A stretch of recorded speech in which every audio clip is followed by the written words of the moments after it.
નર્મદામાં આપના ધારાસભ્ય ચૈતર વસાવાએ પોસ્ટ કર્યો છે એક વિડીયો। આધાર કાર્ડ અપડેટ કરાવવા માટે રાતવાસો કરવાનો વિડીયો તેઓએ પોસ્ટ કર્યો છે। લોકોએ મામલતદાર કચેરીએ રાતવાસો કરતા હોવાનું આ વિડીયોમાં બતાવવામાં આવ્યું છે। ચૈતર વસાવાએ વિડીયો પોસ્ટ કરીને સવાલ ઉઠાવ્યા છે।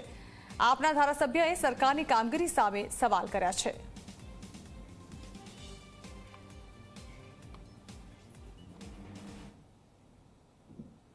છેલ્લા એક મહિનાથી શિક્ષણ વિભાગ દ્વારા અભ્યાસ કરતા તમામ બાળકોના ઓનલાઈન શિક્ષણ શિષ્યવૃત્તિની કામગીરી માટે ફરજિયાત Aadhaar card, mobile number, bank passbook અને રેશન કાર્ડના નંબર સાથે અપડેટ કરીને એની રસીદ જમા કરાવવાની ફરજ પાડવામાં આવી છે અને પછી જ એમની સ્કોલરશીપ જમા થશે એવી સૂચના આપવામાં આવી છે, જેને લઈને વાલીઓ પોતાના બાળકોને લઈને આધાર સેવા કેન્દ્રો પર જાય છે। ત્યારે આદિવાસી વિસ્તારોમાં ઘણી જગ્યાએ આધાર સેવા કેન્દ્રો ચાલુ હાલતમાં નથી।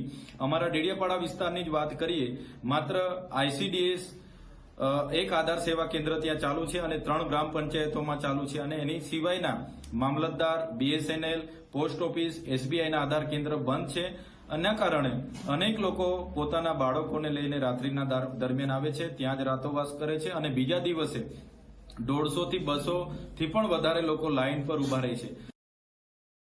સર્વર ડાઉન હોવાના કારણે માત્ર 50 થી 60 આધાર કાર્ડ જ અપડેટ થાય છે, જેના કારણે છેલ્લા એક મહિનાથી ઘણા વાલીઓ અને ઘણા શિક્ષકોની રજૂઆત અમારી સમક્ષ આવી છે। અમે અગાઉ પણ 29/8/2024ના રોજ પ્રાંત અધિકારીશ્રીને, 30/8/2024ના રોજ નર્મદા કલેક્ટરશ્રીને આ બાબતની રજૂઆત કરી છે કે વધારે આધાર સેવા કેન્દ્રો ચાલુ કરવામાં આવે, જેથી કરીને લોકોની આ સમસ્યાનું આપણે નિરાકરણ લાવી શકીએ। છતાંય કોઈ પણ જાતની નવા આધાર કેન્દ્ર ચાલુ કરવાની તજવીજ કરવામાં આવી નથી, જેના કારણે લોકોને ઘણી સમસ્યાનો આજે સામનો કરવો પડે છે।